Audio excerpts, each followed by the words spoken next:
In episode 3 of the Shadowlands Alpha Round Table discussion here on Warcraft Radio, Kexman is joined by Cory and Mitch from BlizzWatch, which can be found at blizzardwatch.com. In this week's Alpha build, Blizzard finally unlocked Revendreth, the endgame leveling zone available in Shadowlands. On top of that, we were also able to see the latest dungeon, the Halls of Atonement. Hello there folks, and welcome to another Shadowlands Alpha Roundtable here on Warcraft Radio. My name is Kexman, and of course I'm joined by Mitch and Cory from BlizzWatch. Thank you for joining me here today, gentlemen. Good to be here. Thanks for having us. No worries. So, I suppose diving straight in, it's the one thing that people have wanted for the longest time. The latest Alpha build finally gave us Revendreth. I think it's safe to say probably the most anticipated zone in all of Shadowlands. So far, what are your thoughts on it? Oh, I love it. It's the best zone they've created.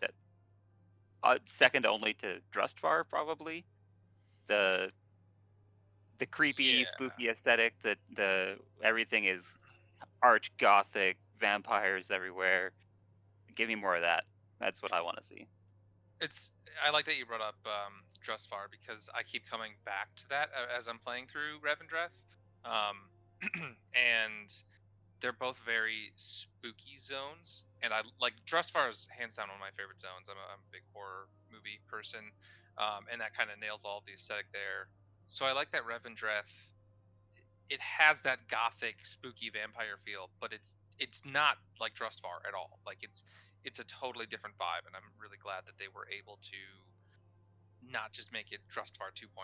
I think, and I'm loving it so far. It does. It does have that almost, like you said, spooky horror movie aesthetic, but it's definitely its own thing. And I think questing through it, you definitely feel that as well. It does feel as though it is alive with the undead, if that makes any sort of sense. The Venthia, obviously, the different districts, they all feel their own sort of thing. And I would say that it is one of, if not the most unique zones that they've done so far as well, in the style and also in the story they're trying to tell throughout it. Yeah, it reminds me if you took like Gilneas, popped a bunch of Sand Lane around it, and then gave it like a spooky Drustvar coating. And I mean that all as a compliment. Like it's really cool. It definitely it does feel like a sort of what you could imagine a Sand Lane city almost being, and I suppose it's one of those sort of situations where it's a case of, okay, this is potentially, there's a potential tie-in between obviously Sand Lane, Displaced, Blood, that sort of style, but again, it's difficult to say. We're not 100% sure on exactly how the story's going to go with all of this just as of yet. I mean, Arthas set up his citadel right there. Obviously the walls are kind of thin. It's not entirely impossible that the Sand Lane just popped over from Revendreth. That is actually a very, very good point. And I think we're going to, as the Shadowlands unfolds over time, I think we're going to start to see a few more coincidences, shall we call them. It does feel as though there's going to be a few more of these going forward.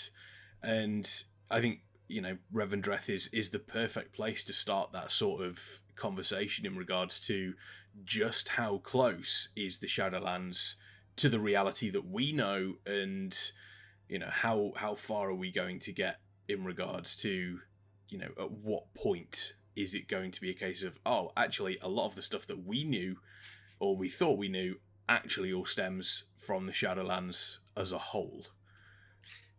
And I'm cautiously optimistic for that sort of thing, because it opens up a whole avenue of just again, that sort of layered meaning of, oh, this isn't actually what we thought we knew.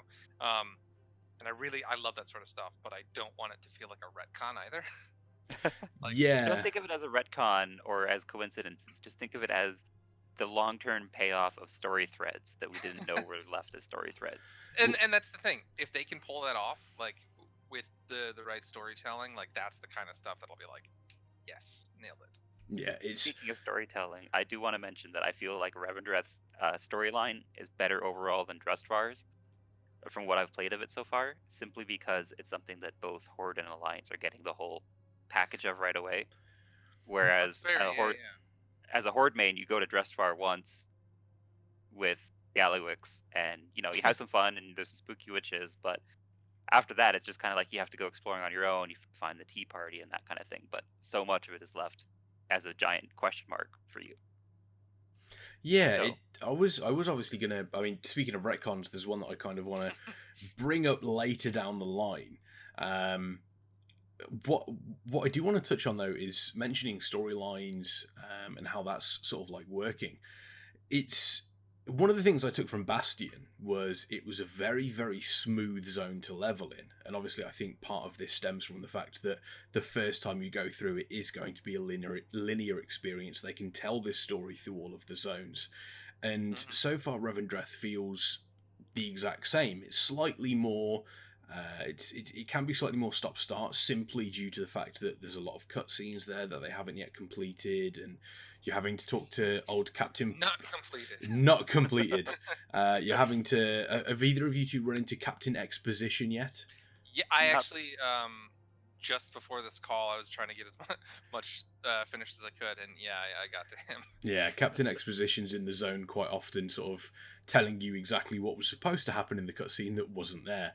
So even without those, it still feels like a very, very smooth experience.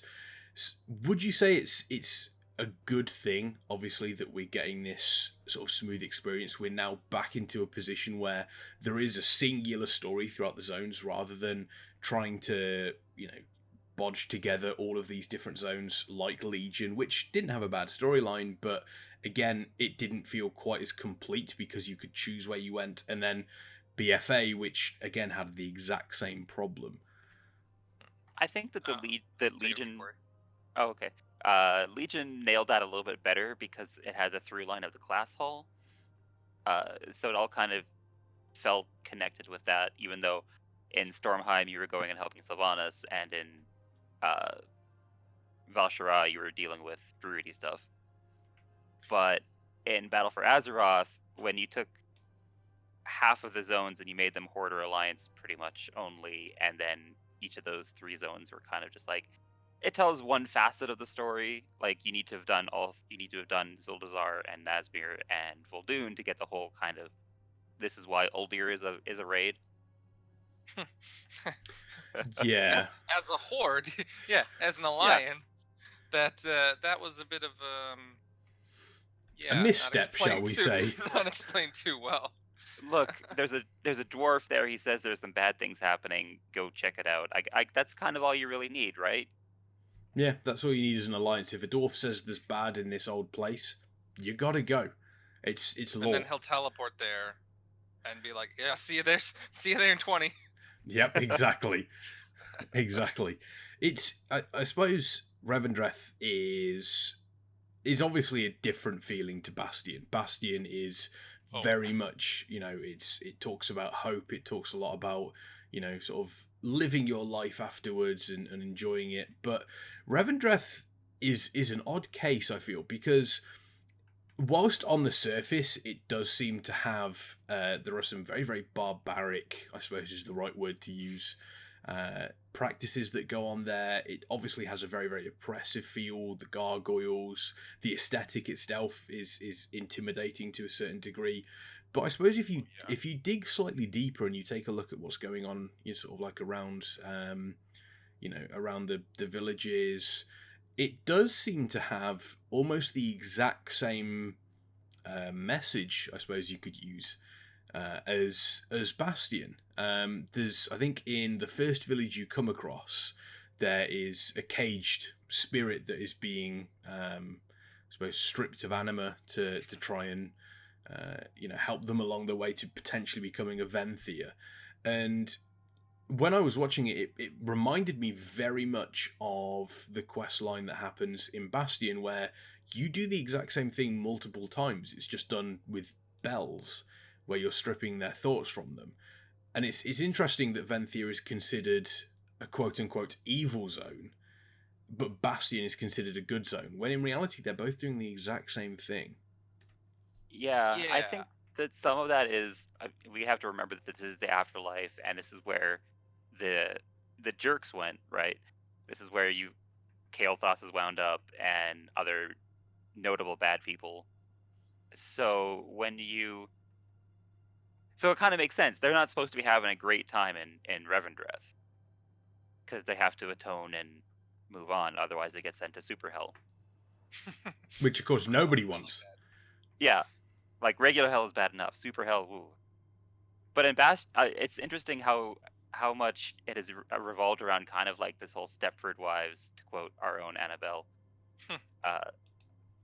That's the zone storyline, kind of, where everyone is being turned into the same kind of cog and the same kind of machine.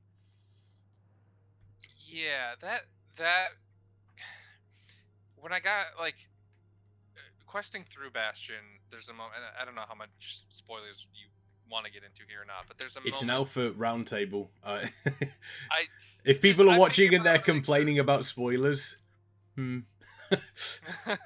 okay, good. We have the same feelings on that kind of thing. But yeah, no, there's a moment where like the rebellion effectively shows up and is like, you're changing who we are. We want to be able to, I can't remember if it's like remember these things or um, we want to have these feelings. I think it's a bit of both, actually. They kind of It, turn around and say, you can't strip us of who we were. I think that's... yeah, exactly. And you're going through that, and they're like, no, this is the way of Bastion. Like, you stop this rebellion, and because the rebels look evil, like the game is telling you, these are the bad guys, and they're attacking us. So we got to stop them. And I don't know if maybe it's not intentional, but to me that felt very like, am I on the right side here? Like Yeah. it felt to me, I had echoes of the one Naru that Illidan just Zara. yeah, it reminded me of that in a lot of ways of like, this is for the greater good, this is the right way, like, no, we are doing the right thing. And I kind of got like an uneasy feeling there. You keep rolling with it because the people you're helping are also not bad. But it is interesting. And again, Revendreth kind of has different methods of that same goal of, we have this anima drought, here's how we get it. Yeah. So it is interesting. I'm kind of hoping that the other zones don't necessarily amount to the same. Like, I know anima being short supply is kind of the whole thing, but I hope there's more to it for the other zones, because as different as Bastion and Revendreth have felt, like you said, they also kind of have that same underlying, this is what's happening, different routes to the same goal. Yeah. And they both seem to have a rebellion in their storylines too. Yeah, exactly. Yeah, that is very, very true. It's similar, and it's interesting you touch upon the Bastion sort of like Kyrian / Forsworn sort of rebellion that's going on there. On the Warcraft Radio channel, there's the playthrough that I did of the Bastion zone, and I essentially said the exact same thing, even to the point where the quest where you are just before the Forsworn attack the Temple of Purity, you're obviously helping that one guy through. It's the first guy you see talking to Uther, and there's a couple of choice words where the main Kyrian, if you will, who's in that area, is saying, this is the only way, and the person who's going through this is questioning it, and it almost seemed to me like a direct mirror of the Illidan and Zera confrontation. And I was wondering, is this necessarily a good thing? We might be doing it for the right reasons, but is it a good thing that we're doing? Because it does feel as though you are stripping away everything that a person is, and the same sort of thing happens in Revendreth, but it seems to be slightly different. I think it's really odd in that Bastion seems to be this very, very peaceful area where, yes, I suppose, you could say that it is an idyllic version of what most people consider heaven to be: open fields, the sun's always shining. But you look at the terms and I suppose what they use to make people into to make people ascended. It seems as though every single person hates it. They really struggle.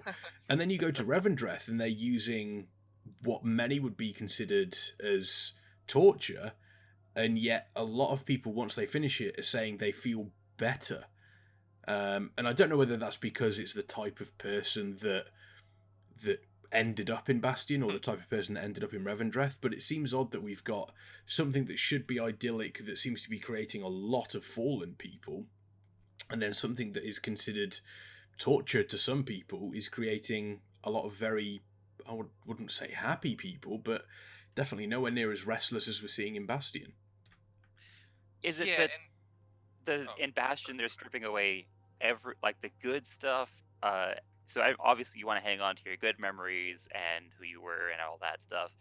But when you're at the end, if you take away all the bad stuff from someone's life, then yeah, you probably will get that reaction of, oh, thank you so much. Yeah, it almost seems to me as though people that end up in Revendreth are generally what we consider bad people. They've not done really nice things in their life. So removing that from them, kind of, I would imagine, or at least they come to terms with it. It gets them to, it lifts a weight off their shoulders almost, and they are reborn as a new person.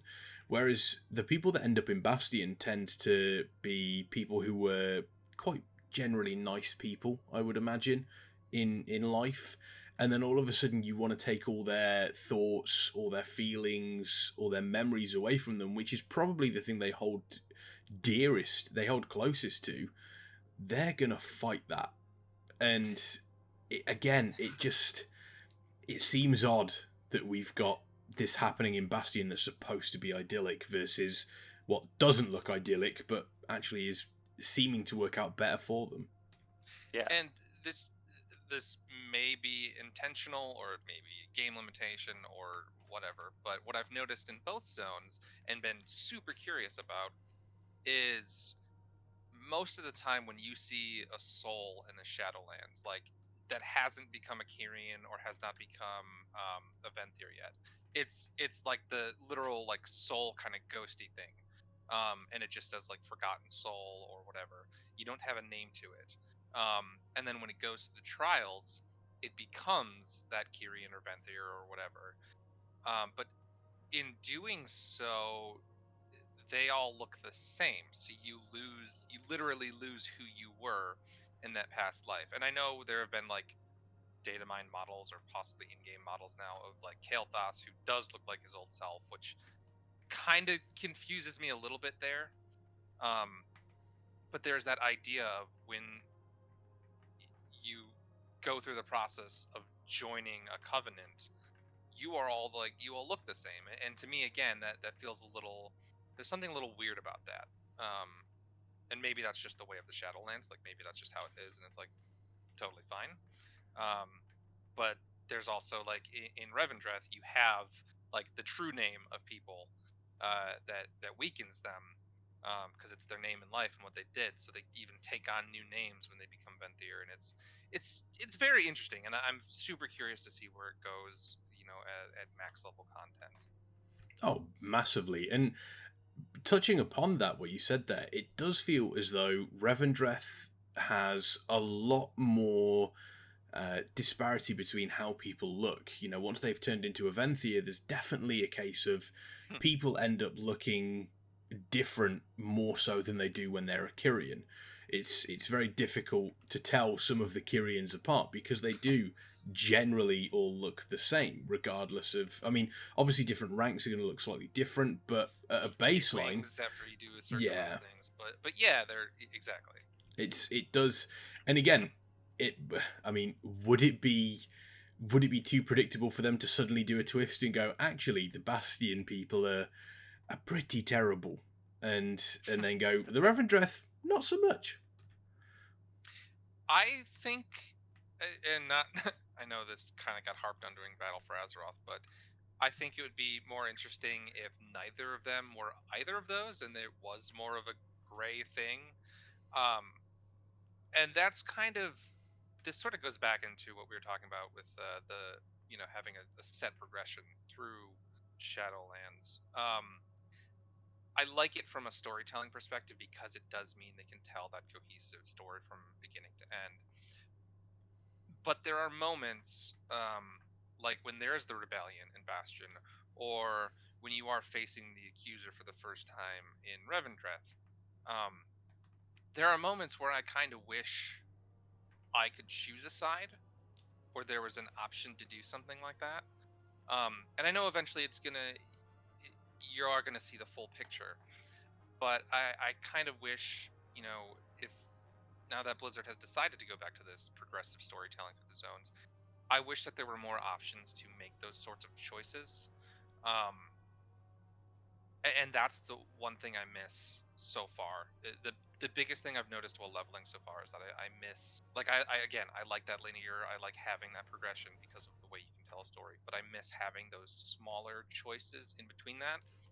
Even something to the degree of the Sylvanas loyalists that you could do, or going even further back, Eldor and Scryer and Burning Crusade. Like, I feel like we're missing some of those decisions, and I feel like there have been moments during questing where I could have made those choices, and it kept me on the rails a little too much. And that's been my biggest complaint with leveling so far. It's possible that that's something that we will see once everything has been Yeah, implemented a little more, or once you hit max level, that you can just say, "Oh, I want to help the rebels and Curia against the Curians," or "I want to." and that's very true. I mean, it's alpha's alpha. There's plenty of room to grow and lots of places to go. But I do, again, so far that's the one thing I've noticed the most, is that, like, I feel like there are opportunities to have not necessarily a whole different branch of story, Mass Effect style, but enough where you can make a decision, um, and they kind of just shy away from that. Oh, without a shadow of a doubt. And I suppose one of the things that we should speak about, I suppose, in regards to making decisions and how it deals with people like Revendreth and Bastion, it's obviously at endgame you get to choose your covenant, you get to choose exactly who you're going to side with. Now, I suppose there are people sort of like the top 1%, people in method limit that really push the end game stuff, aren't going to pay much attention to the story. I shouldn't imagine it's very much going to be a case of which one is their best percentage wise. But for the majority of people, a lot of it is going to stem from who they feel the biggest connection to. And definitely these grey areas in storyline that we're seeing, like we touched upon in Bastion, like Revendreth, it does strike me as though this is something that is setting up so it's a case of, okay, it isn't a clear-cut choice of, it's not a case of, these are the bad guys, if you want to be edgy and cool, you choose these. These are the good guys, if you're a paladin or believe in the light, you choose these. It definitely feels as though there's a little bit more leeway to making that quite important choice at endgame based upon the storyline you've gone through. There's definitely a lot more nuance there than I was expecting with the Venthyr. Because I mean, they look like they're bad guys. They're spooky vampires. So you're expecting that, but when you get there, you're like, okay, actually, these guys are they're doing good work. It's necessary, and it's making me really just see what the Maldraxxus people are going to be like. Because I you look at so the Night Fae, Draxus. and you're like, okay, I get it. You're druids. You're doing druidy things, the balance of life and death, and the cycle, and all that stuff. We have a pretty good idea of what to expect there. But Maldraxxus is now the big question mark of a zone. Like, what are we going to see there? What's their deal? And how are we going to come into it? It also, going back to the kind of the gray area, and being more nuanced. One of the things that was super interesting to me, and I almost wish the overall moment didn't happen, but when Maldraxxus is attacking Bastion, kind of toward the end of the questing experience, um, they're like, "What is going on? Maldraxxus has been our ally for years and years and years."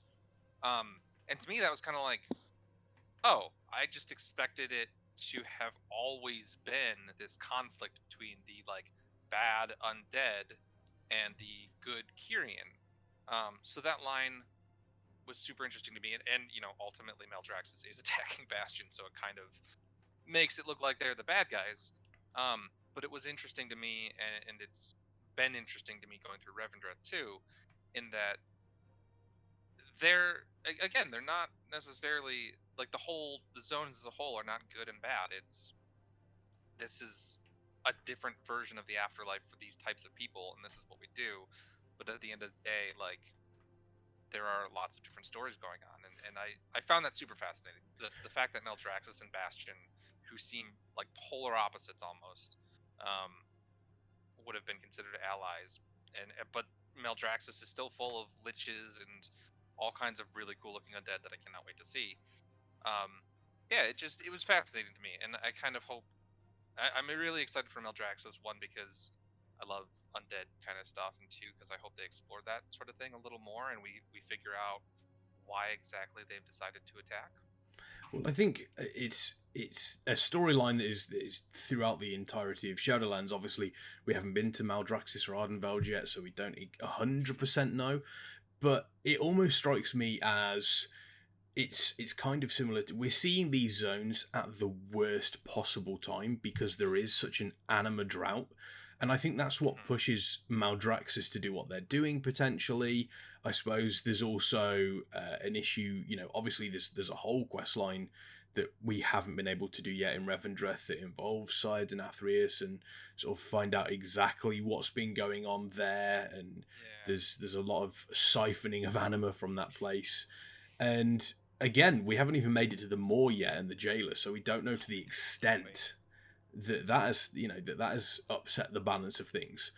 And how much that introduction when we land in the Maw is going to inform our decisions based on the... Oh, massively. And it does feel as though we're getting little tidbits, and we're kind of slowly but surely able to piece it together. But obviously, when everything is available to us and we can really sort of lean into it and go, right, this is the storyline that's being told, I feel as though a lot of the stuff that we've seen so far is going to make a lot more sense, and I think we'll see it in a different light as well compared to what we see it in now. And I do like that. Like, I like the fact that it's not all upfront and straightforward, even ignoring the fact that a lot of it's placeholder or unfinished yet. The fact that even as you're leveling through that completed content, you are kind of wondering what's going on and questioning, like, who is really good, who is really bad.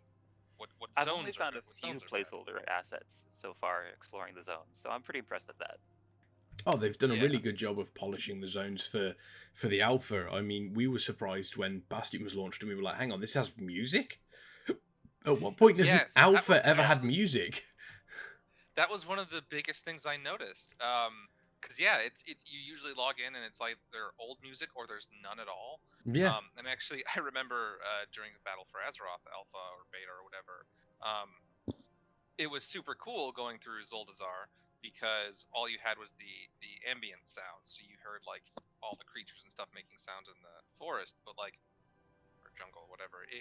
But it was notable in that like there was no music whatsoever, and that's always been the case. And like, even and Revendreth has some music. I think you'll probably get a little more variety in the final version, but it has music. Like, that's impressive to me. It is. I mentioned earlier there's a retcon that we were going to discuss a little bit more on, and it's one that I touched upon recently in a video. So, Syed and Athreus, the model, is pretty much a Dreadlord, let's be fair. It is very, very Dreadlordy, I suppose you could use the term. And I thought one of them, I think it was one of the Stoneborn. I saw it and I was like, wait, is that a Dreadlord? No, it just looks very similar. Yeah. It does seem interesting that there is a very, very there's a close similarity between the two. Now, obviously, I'm not sure how far you guys have got, but there is a quest where you capture the accuser and Syed and Athreus reads out her judgment. And there's a very choice set of words that she uses to describe him. and she calls him, or at least when he arrived in the Shadowlands, she says that he was a Lord of Dread. And he then goes on to mention that he, the fear of him broke her. And again, fear is one of the main weapons that we know realistically of the Dreadlords. We also know that our original belief of the construction of the Helm of Domination and the Lich King's armor was originally supposed to have been done by the Dreadlords, and that has now been retconned. No, it was actually made in the Shadowlands. It almost seems to me as though it's too close for it to not be. And I don't know whether it's a case of the Dreadlords are sort of, inspired by, we know that they use necro magic, so we know that they can raise the dead and do certain things that most people can't. Whether or not they've been able to cross that boundary, or whether it's a case of it's, they're one and the same. Maybe, Sidon Athreus was the one that made the Dreadlords, or something along those lines. It just, I don't know, it all feels a little bit too close for me, and I'm not sure whether it's, I'm 100% for sort of races in Azeroth and races in our reality being, I suppose, inspired by some of the stuff we see in the Shadowlands, but at the same time I want it done in a proper way. Yeah, this is, and again, it's hard to tell because, WoW does this thing where they use the, I don't know, skeleton is the right word, but like the same frame for creatures, and it's hard to tell if it's like, okay, we want the Stoneborn to kind of look like this, so let's use the Dreadlord frame, or if it's like we're specifically using this frame because there's connections there. Because like I think the Night Fae kind of use like the Draenei skeleton, and I don't think there's an actual connection there. I think it's just a matter of like, these are what the models are, how they're Well, making the models. tinfoil hat theory there is that the Night Fae will be an allied race for the Draenei. Yeah, there is that too, but lore-wise, there's no connection there as far as I'm aware, and if there is, that just might be a little jumping the shark. It could just be that there's only so many ways you can do hoofed creatures without it becoming too samey. Yeah, but as far as Dreadlords and the Shadowlands, I don't know how I'd feel about that. I kind of like the idea of the Dreadlords being a separate thing. I'm a little rusty on my Legion lore, but weren't they a demonic race from out in the universe somewhere? So they established there? if I remember rightly, they never used to be. They were corrupted. Okay. We haven't had an in-depth Dreadlord lore sort of part of an expansion yet, but don't forget there's the Light Lord in Legion, who's in the Army of the Light. So I suppose there's no specific, this is how Dreadlords are. We only know what we've seen from the Legion, so I suppose there's room for some slightly different things going on. But again, it's very, very difficult. It's very difficult to fully understand exactly what is going on in regards to Dreadlords and any potential connections to someone that looks almost exactly like them. I think the way that they could explain it that I would be mostly satisfied with, because I think someone somewhere said like demons don't go to the Maw or to Shadowlands, but that's not the same as there are no demons in Shadowlands. Fair. So I could see if there were some way that a Dreadlord got into Shadowlands and kind of wanted to disguise themselves as, a Stoneborn or whatever the heck Denathrius is considered, a Venthyr, Super Venthyr. The Super first, Saiyan apparently. The first Venthyr, Super Saiyan first Venthyr.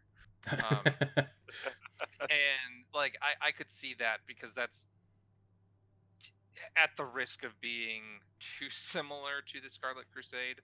Like that's a very Dreadlord thing to do, to kind of infiltrate and then disguise and take over and use for your own purposes. I could see that, and I could see, that being the reason some of the Stoneborn do look the way they do. Um, I don't want them to retcon and say, oh yeah, some demons actually do go to Shadowlands though. Like I think we got enough confusion about demons truly dying in the twisting nether or not dying that we don't need to throw in an added layer of, well, here's Shadowlands, here's how it all fits in. Oh yeah, once you start getting into the whole multiverse theory of, Oh god, yeah. is Archimond really dead? Is Archimond alive? Did he die in that cinematic? Did he die in the secret mythic only phase? Ooh. Yeah, Yeah. so I'd be okay if a Dreadlord kind of like snuck their way in and we find out something like that, but I think that's about as far as I want them to go in terms of trying to re-explain demons and Shadowlands connections wise.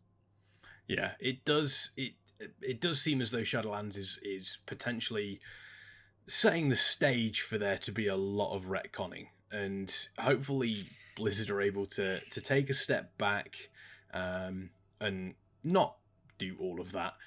I think one thing I've noticed, sorry, is the lack of portals to places like Orgrimmar, Stormwind, back to Azeroth. Do you guys feel as though there is a chance that one of the main story points coming out of Shadowlands is the fact that in canon we haven't actually come back, and we don't necessarily know how time works in the Shadowlands? Is there an opportunity for there to be a big old time skip on Azeroth whilst we're in the Shadowlands? I really like that as an idea. I don't know how well it would work in practice. It just for the average player, because once you start dealing with alternate timelines and things can get murky. Like we've seen already the confusion around, is Warlords of Draenor in the past, in the future, is it now, but separate? Everyone just looked at it. That was such a cluster when it first came out. Like it people still get confused by that. I think like it's such a great idea though. I'm kind of with Cory in that I think that would be really cool. But I have no idea how it would work, especially now that they're redoing the leveling for lower levels. Like, you would almost have to have an entirely separate old world, like just new instances for Eastern Kingdoms and Kalimdor that took place post Shadowlands. So you could do that, 1 through 50 or whatever leveling in the old world, go to Shadowlands and then come back without it, without having 3 war chiefs in the same room, or Garrosh yelling at Sylvanas and stuff like that. Because there's enough confusion with the timeline leveling currently, not necessarily in alpha, but in the current game, that I think some sort of time dilation like that they'd have to do it right. It's a really cool concept, and I actually I love that idea of we haven't gone back yet, because one of my big complaints among several about Warlords of Draenor was how there was this whole deal of, oh no, we're stranded, and then immediately after gathering some sticks and leaves, they open a portal. They're like, I have to concentrate, but I can open a portal back to our dimension. And it's like, well, that kind of I don't feel like I'm stranded anymore. Yeah. So that would be really cool though. I think the one idea we've spoken about mostly is there's an entire army of the light that is currently on alternate Draenor, as we saw in the Mag'har Orc scenario. Oh, that's right. And they are very, very they really want to get the message of the light across in a very, very, very specific and aggressive way. So I think the greater good. Exactly, the greater good. And I think the one thing that we really wanted to push as an idea was, we come back from the Shadowlands and all of a sudden we find out that these guys have invaded, and it then becomes a case of, okay, they're supposed to be doing stuff for the light, and they are doing stuff for the light, but they're not exactly going about it the right way. You could end up with a really, really interesting storyline involving Anduin, where he wants to keep his faith in the light, but he's seeing what it's doing, and all of a sudden he's kind of going, should I be doing this or not? I want to see Shadow Priest Anduin so bad. It does feel as a Shadow Priest. but so I'm a little biased. But It does feel as though there is scope for that to potentially happen. I'm very much in the same boat. I'd love it to happen. How it would pan out, I don't know. It does feel as though there would be a lot of hurdles to jump, but I think it would be. I think it's the perfect time to do something like this. I mean, like you said, Warlords of Draenor was very much a case of we're stranded. Wait, oh no, no, we're not. And it kind of really took away from the feeling of, I'm all for being able to go back, gameplay wise, but oh yeah. the No complaints moment, the moment you sort of make it canon that it's happening, you're kind of like, oh, okay, so I'm not actually stranded. This is nowhere near as dangerous as we thought it would be. I died, but I didn't die, and now I'm alive in the real world, but I'm gonna be alive. Yeah. Yeah, exactly. It is odd. It's very, very strange. So we're coming towards the end of the show. So one last question for you guys. Obviously, we're going to be having, fingers crossed, an alpha build either, tomorrow as of this recording or next week. Is there something specific that you want to see in the next alpha build that you desperately want to get your hands on, or is there something interesting you'd want to see changed potentially? What are your hopes for the next build of the alpha? I'm torn here because I've been thinking about this, and on a just like personal level, I want to see Meldraxus because even the small preview of the like undead models we've gotten, in that little ending of Bastion is like, oh yeah, this is the stuff I like. So I'm really, I want to see the zone and all the creatures in the story there. For testing purposes, I want to see the Soulbind system. Because I feel like Shadowlands, Legion, we had the artifact weapon. BFA, we had the Azerite armor, and those heavily impacted the end game. And No, I didn't notice them at all. no, yeah, well, Magni has a word for you then. But wounds. But they heavily impacted the end game system, and that, in many ways, especially in BFA's case, painted our whole view of the expansion. Because everyone loved the leveling, like everyone, most people at least, loved the leveling and thought it was great storytelling. Whether they agreed with the story or not, whatever. But the Azerite armor and Azerite power is one of the things people really remember as just not working out, and that was the big endgame system. So I want to see soulbinds and covenant systems early, so we can get feedback in and make sure that I have faith in the leveling experience. No lies there. They always do a great job. Even in Warlords of Draenor, which historically has not been well received. Yes, the leveling was fantastic. At the time, it was the best leveling that the game had seen. Yeah. So I want Shadowlands to give us that system that's going to make or break the expansion in retrospect. And, I think that. Oh, there we go. I was going to say. Mostly for me, like the Covenant or the Shadow Binding, that's pretty cool, but I don't think it's going to be as important as we think. It feels more like just they're finally, rather than stripping features off of the mission tables, they're finally beefing up a mission table in a new way. Because remember that there was also some potential strings that were leading them to think that there was an auto battler coming with the new mission table. I totally forgot about that. Yeah. Yes. Which is ambitious. If all the properties that Blizzard has, getting an auto battler, I did not expect it to be the World of Warcraft mission table. That was okay. Sign me up. Let's see where we go with this. But I think that the legendary system coming out of Torghast is going to be the bigger question mark for your end game progression and for the health of the long term feature, because Torghast is like the big pillar of the expansion that's going to be running all the way up. So if Torghast doesn't deliver on the promises of its replayability and long-term fun and just the accessibility that we know isn't going to be as good as we want it to be, but hopefully it will be better than Horrific Visions, that it's going to be the major sinking point of the expansion. Shadowlands will live or die on the back of Torghast, I think. And which is why there should be no keys. I agree. Yeah, And we've touched Taliesin upon that. said that it Oh works boy. fine in a vacuum, but as soon as you start attaching it to the rest of the features, that's Mm-hmm. where you're going to start running into the friction that has caused so much consternation with Azerite armor. But the legendaries coming out of it, how hard it is to get the legendary materials out of Torghast, how important and impactful they will be for your endgame progression, and how hard it will be to get new powers onto them. Are they Yeah. going to be balanced properly? Are they going to be Corruption 2.0, where everyone jumps on Infinite Stars right away, and then it is so powerful that Infinite Stars gets nerfed hugely 3 times in the first week? Hey, that thing is still one-shotting me on mob. I was gonna say, What? Ow. Whatever. nerfed. Yeah, okay, I'll believe Yeah. that when I see it.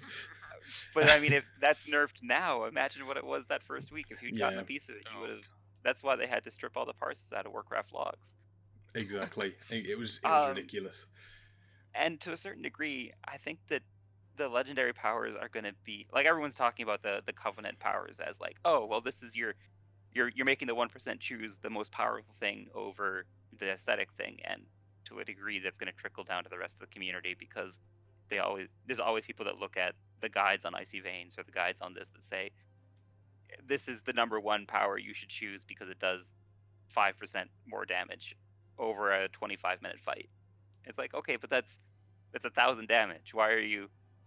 Let me just have fun with my spooky vampire power. Why are you telling me that I should be?